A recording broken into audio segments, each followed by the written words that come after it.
Hello, everyone. This is Jay Dobbins on the Marvel DC Multiverse, and welcome to episode 298.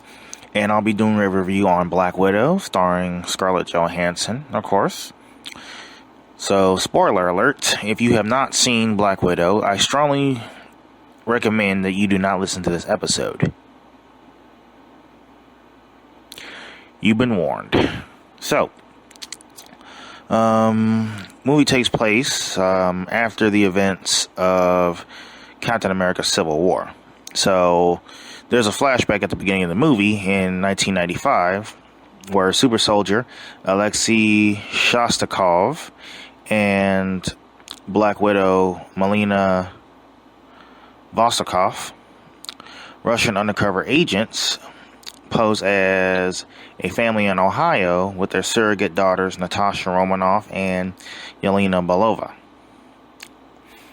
After finishing their mission to steal SHIELD intel, they escape to Cuba and rendezvous with their boss, General Dreykov, who has Romanoff and Belova taken to the Red Room for training.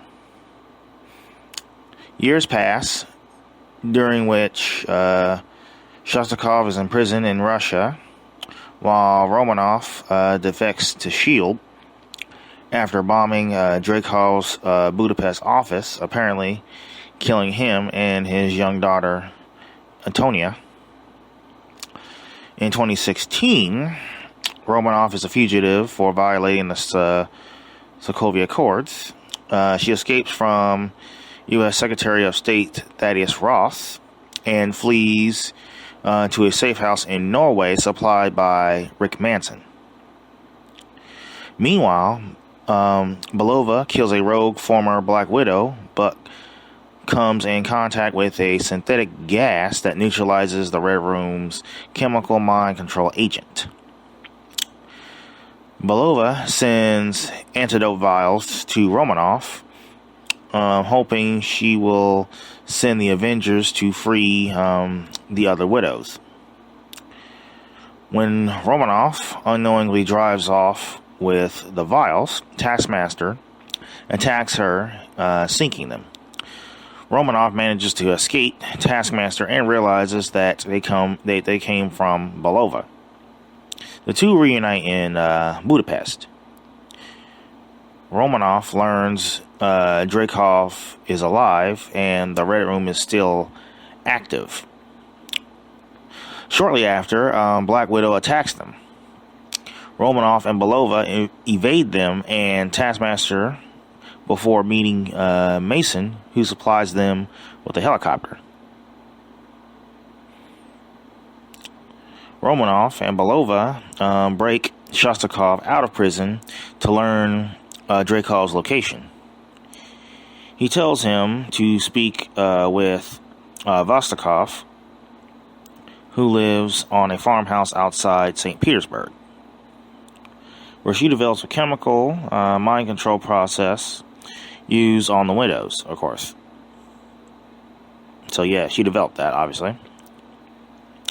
So, but yeah, there, at the farm, Belova reveals that while they were not a real family, she believed they were so.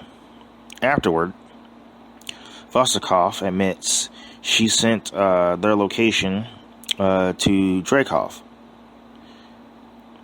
His agents arrive and take them to the Red Room, an aerial facility, of course. So, Vostokov and Romanoff use face mask technology to switch places before being captured, allowing Vostokov to free Shostakov and Belova from their restraints. Meanwhile, Romanoff confronts Dreykov, who sees through her disguise. Romanoff learns Taskmaster is Antonia, who suffered damage severe enough that Dreykov had to put a chip in her head. This made her the perfect soldier, capable of mimicking the actions of anyone she sees. Romanoff attempts to kill Dreykov, but fails to harm him due to a pheromone lock installed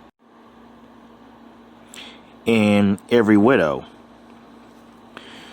Dreykov reveals that he controls widows worldwide via desk console. Romanoff initially breaks her nose, severing a nerve in her nozzle passage to negate the pheromone. Then attacks Dreykov.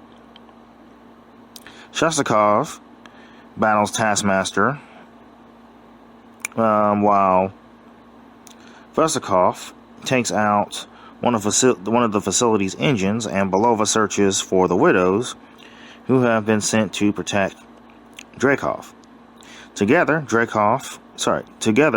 Shostakov and Vostokov lock Taskmaster in a cell. So, Dreykov escapes as the widows attack Romanoff, but Belova creates an antidote bomb that releases the widows from mind control. Romanoff gets into the control desk and copies the location of the other widows worldwide as the facility begins to explode and fall. So Romanoff retrieves the 2 surviving vials of the antidote and frees Taskmaster from the locked cell. Vostokov and Shostakov escape via a plane, while Belova takes out Dreykov's aircraft, killing him. In free fall, Romanoff gives Belova a parachute before battling Taskmaster. After landing, Romanoff uses one antidote vial on Taskmaster, freeing her from servitude. The three widows arrive as Belova, Vostokov, and Shostakov say goodbye to Romanoff. She gives Belova the last antidote vial and the portable drive, telling her to find and free the other still mind-controlled widows. As they leave with Antonia, Romanoff awaits Ross and his men, who have arrived to apprehend her. 2 weeks later, a now blonde Romanoff reunites with Mason, who supplies her with a Quinjet, of course. She leaves, intending to free the imprisoned Avengers. In a post-credit scene set after Romanoff's death, Belova encounters Valentina Allegra de Fontaine at Romanoff's grave.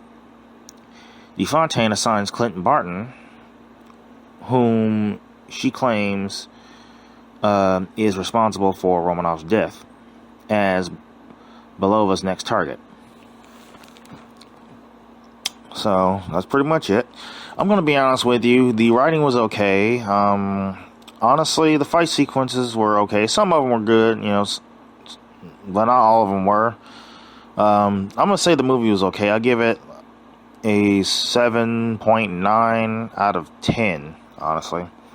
The movie did not exceed expectations like I thought it would. But I still wanted to see it to support Scarlett Johansson, since this was her last and final, since this was her final Marvel film.